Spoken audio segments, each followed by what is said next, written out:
BBC বাংলার অধিবেশন প্রবাহতে আপনাদের স্বাগত। আজ আপনাদের সাথে লন্ডন স্টুডিও থেকে আছি মানসী বড়ুয়া। আবারও ইরান ইসরায়েল যুক্তরাষ্ট্রের মধ্যে পাল্টাপাল্টি হামলা শুরু হয়েছে। আর এরই মাঝে আমাদের হাতে এসে পৌঁছেছে এই তৃতীয় বিশ্বযুদ্ধের সর্বশেষ গুরুত্বপূর্ণ সবথেকে তাজা আপডেট সংবাদ আপনাদের জানিয়ে দিব। প্রথমেই জানিয়ে দিব, লেবাননে হিজবুল্লাহর হামলায় ইসরায়েলি কমান্ডার সহ 4 সেনা নিহত।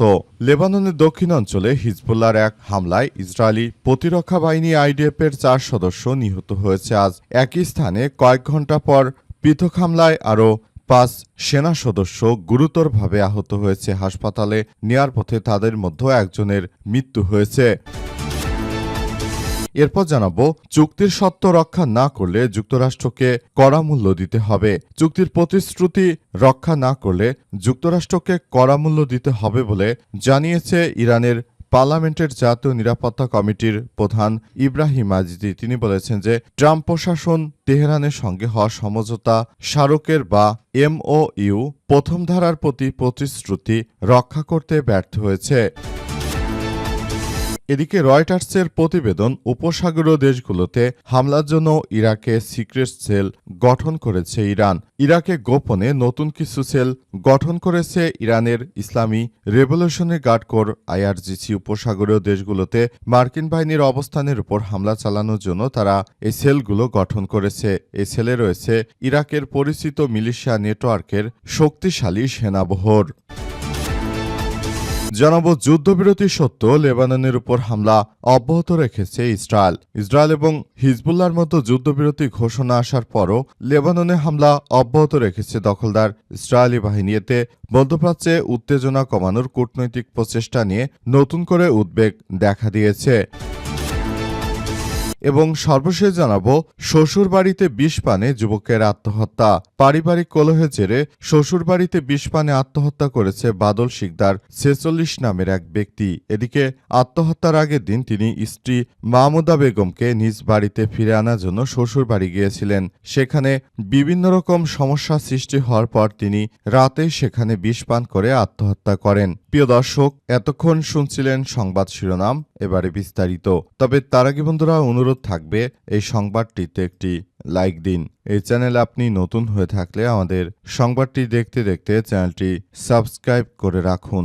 কমেন্ট করে বন্ধুরা আপনার মূল্যবান মতামত জানিয়ে দিন আপনি বিশ্বের কোন দেশ থেকে বা বাংলাদেশের কোন স্থান থেকে আমাদের সংবাদটি দেখছেন এবং শুনছেন। আর বন্ধুরা, আজকের এই সংবাদ সম্পর্কে আপনার মূল্যবান মতামত কমেন্ট বক্সে কমেন্ট করে জানিয়ে দিন। গাজা যুদ্ধে আপনি যদি নিরীহ ফিলিস্তিনিদের ভালোবেসে থাকেন, কমেন্টে ইয়েস লিখে পুরো বিশ্বকে আমাদের এই তাজা আপডেটটি দেখার সুযোগ করে দিন। এবারে বিস্তারিত। লেবাননে হিজবুল্লাহর হামলায় ইসরায়েলি কমান্ডার সহ 4 সেনা নিহত। লেবাননের দক্ষিণ অঞ্চলে হিজবুল্লাহর এক হামলায় ইসরায়েলি প্রতিরক্ষা বাহিনী বা IDF-এর 4 সেনা সদস্য নিহত হয়েছে। আজ একই স্থানে কয়েক ঘণ্টা পর পৃথক হামলায় আরও 5 ইসরায়েলি সেনা গুরুতরভাবে আহত হয়েছে বলে জানিয়েছে IDF। খবর দ্য টাইমস অফ ইসরায়েলের। অন্যদিকে লেবাননের স্বাস্থ্য মন্ত্রণালয় জানিয়েছে যে ইসরায়েলি হামলায় অন্তত 18 জন নিহত হয়েছে এবং যুক্তরাষ্ট্র ইরান শান্তি চুক্তি অনুযায়ী লেবাননে ইসরায়েলের আগ্রাসন বন্ধ করা শর্ত ছিল। তবে ইসরায়েল সেই চুক্তির তোয়াক্কা করছে না। তাই যুক্তরাষ্ট্রের সঙ্গে শান্তি চুক্তি খুঁটিনাটি নিয়ে সুইজারল্যান্ডে অনুষ্ঠিত আলোচনার জন্য প্রতিনিধি দল পাঠায়নি ইরান। IDF আরও জানিয়েছে, স্থানীয় সময় আজ মধ্যরাতে হিজবুল্লাহ ছোড়া একটি ড্রোন অ্যান্টি ট্যাঙ্ক ক্ষেপণাস্ত্র 401তম সাজোয়া ব্রিগেডের 52তম ব্যাটালিয়নের কমান্ডার লেফটেন্যান্ট কর্নেল ডর গ্যাদালিয়া বেন সিমনের ট্যাঙ্কে আঘাত হানে। এতে ট্যাঙ্কে থাকা 4 সেনাই নিহত হয়েছে। এই ঘটনায় নিহত অপর 3 সেনা সদস্য নাম প্রকাশ করা হবে বলে জানিয়েছে IDF। বেন সিমহনের ট্রাঙ্কে প্রাণঘাতী হামলার কয়েক ঘণ্টা পর হিজবুল্লাহর ছোড়া একটি বিস্ফোরকবাহী ড্রোন কাফর তেবনিতে কমান্ডো ব্রিগেডের সদস্যদের উপর সরাসরি আঘাত হানে। এতে 5 সেনা সদস্য গুরুতরভাবে আহত হয়েছে, যাদের মধ্যে একজনের অবস্থা অত্যন্ত শোচনীয় পর্যায়ে রয়েছে। ইতিমধ্যে কিছু গণমাধ্যম বলছে যে তার মৃত্যু হয়ে গেছে। চুক্তির শর্ত রক্ষা না করলে যুক্তরাষ্ট্রকে চরম মূল্য দিতে হবে, ইরানের হুঁশিয়ারি। মার্কিন যুক্তরাষ্ট্রের প্রেসিডেন্ট আমাদের সঙ্গে যে চুক্তি করেছে সেই চুক্তির যদি যথাযথ মূল্য তিনি না দিতে পারেন তাহলে যুক্তরাষ্ট্রকে এর জন্য কঠোর মূল্য দিতে হবে বলে ইরানের পক্ষ থেকে হুঁশিয়ারি দেওয়া হয়েছে। মূলত মার্কিন যুক্তরাষ্ট্র এই যুদ্ধ বন্ধ করতে চাইলেও জায়নবাদী সন্ত্রাসীরা তারা মূলত যুদ্ধ বন্ধ করতে চাইছে না। তাদের উদ্দেশ্য হচ্ছে যে যুদ্ধকে আরও তারা দীর্ঘায়িত করতে চায়। এজন্য তারা মূলত এমন কিছু করতে চাইছে যাতে করে ভবিষ্যতে এক ভয়াবহ বিপর্যয়ের দিকে চলে যেতে পারে। এই ধরনের সমস্যাগুলো মোকাবেলা করার জন্য ইতিমধ্যে সবাইকে একযোগে কার্যক্রম চালিয়ে যাওয়ার বিষয়গুলো সামনে নিয়ে আসা হয়েছে। জায়নবাদী সন্ত্রাসীরা তারা মূলত যে ধরনের সন্ত্রাসী কার্যক্রমগুলো শুরু করেছে সেটি পৃথিবীর ইতিহাসে এক ভয়াবহ বিপর্যয়কর পরিস্থিতি বয়ে নিয়ে এসেছে। সুতরাং এখনই জায়নবাদী সন্ত্রাসীদের এই কার্যক্রমগুলো আসলে প্রতিহত করতে হবে দেশটা আমাদের। সুতরাং আমাদেরকে অবশ্যই দখলদারদের বিরুদ্ধে পুরোপুরি প্রস্তুত হয়ে আক্রমণ অব্যাহত রাখতে হবে বলে মনে করে ইরান। তাই যুক্তরাষ্ট্রের প্রেসিডেন্ট ডোনাল্ড ট্রাম্পকে ইরানের পক্ষ থেকে কঠোর হুঁশিয়ারি দিয়ে বলা হয়েছে যে যদি লেবাননে হামলা অব্যাহত থাকে তাহলে যুক্তরাষ্ট্রের এই সন্ত্রাসী কার্যক্রম ইরান কখনোই মেনে নেবে না। যুক্তরাষ্ট্রের এই সন্ত্রাসী কার্যক্রমগুলো বন্ধ করার জন্য ইতিমধ্যে ব্যাপক প্রস্তুতি গ্রহণ করা হয়েছে। রয়টার্সের প্রতিবেদন, উপসাগরীয় দেশগুলোতে হামলার জন্য ইরাকে সিক্রেট সেল গঠন করেছে ইরান। ইরাকে গোপনে কিছু সিক্রেট সেল গঠন করেছে ইরানের ইসলামী বিপ্লবী গার্ড কোর আইআরজিসির। উপসাগরীয় দেশগুলোতে মার্কিন বাহিনীর অবস্থানের উপর হামলা চালানোর জন্য এই সেলগুলো গঠন করা হয়েছে। ইরাকের পরিচিত মিলিশিয়া নেটওয়ার্ককে পাশ কাটিয়ে এসব সেল চালানো হচ্ছে যাতে তাদের কার্যক্রম শনাক্ত করা কঠিন হয়। বার্তা সংস্থা রয়টার্সকে অন্তত 8টি ইরাকি সূত্র এই তথ্য নিশ্চিত করেছে। ইরাকি গোয়েন্দা নিরাপত্তা সূত্রগুলো তথ্য অনুযায়ী আইআরজিসি সরাসরি নিয়ন্ত্রণে থাকায় এমন 3 থেকে 4টি গোপন সেল ইতিমধ্যে তাদের মিশন শুরু করে দিয়েছে। প্রতিটি ছেলে 10 জন করে অন্তত দক্ষ ও বাছাই করা ইরাকি শিয়া মুসলিম যোদ্ধা রয়েছে। গত 20 থেকে 17 মের মধ্যে এই গোপন সেলগুলো ইরাকের দক্ষিণাঞ্চলে বসরা ও সামাওয়া শহরে মরুভূমি এলাকা থেকে কুয়েত, সৌদি আরব এবং সংযুক্ত আরব আমিরাতকে লক্ষ্য করে অন্তত 60টি ড্রোন হামলা চালিয়েছে।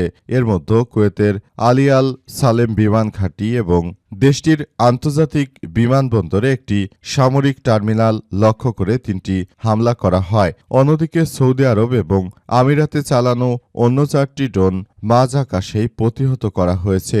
এছাড়াও 17 মে আমিরাতের বারাকা পারমাণবিক বিদ্যুৎ কেন্দ্রে লাগা রহস্যময় আগুনের পেছনে এই সেলের ভূমিকা রয়েছে বলে এমন কথা বলা হচ্ছে। মূলত মধ্যপ্রাচ্য থেকে এই দখলদারদের তাড়িয়ে দেওয়ার জন্য ইরানের সবথেকে বড় কার্যক্রম চলছে।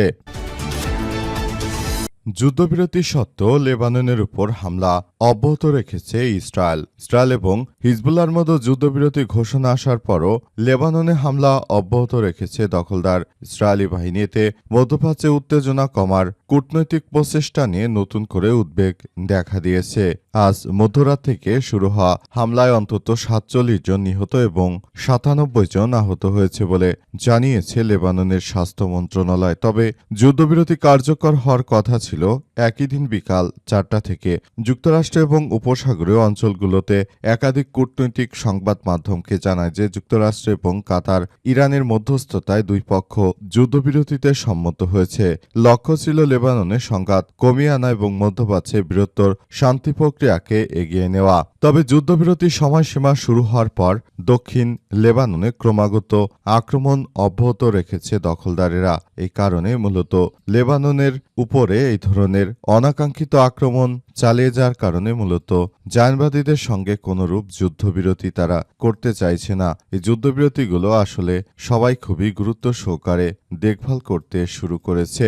সুতরাং বিষয়গুলো নিয়ে তারা খুবই গুরুত্ব সহকারে কার্যক্রম চালিয়ে যেতে শুরু করেছে এবং তারা মনে করে ভবিষ্যতে তারা অনেক বড় একটি কার্যক্রম তারা শুরু করতে চায় এবং এই প্রক্রিয়ার মধ্য দিয়ে মূলত সবাইকে এগিয়ে যেতে হচ্ছে। এই মুহূর্তে এই বিষয়গুলো নিয়ে সবাই অনেক বেশি কার্যক্রমের মধ্য দিয়ে চলে যাচ্ছে এবং জায়নবাদীদের বিরুদ্ধে পৃথিবীর ইতিহাসে সবথেকে ভয়াবহ বিপজ্জনক আক্রমণ চালাচ্ছে লেবাননের যোদ্ধারা। আর দখলদারেরাও লেবাননের বিভিন্ন এলাকা লক্ষ্য করে সব হামলা অব্যাহত রেখেছে।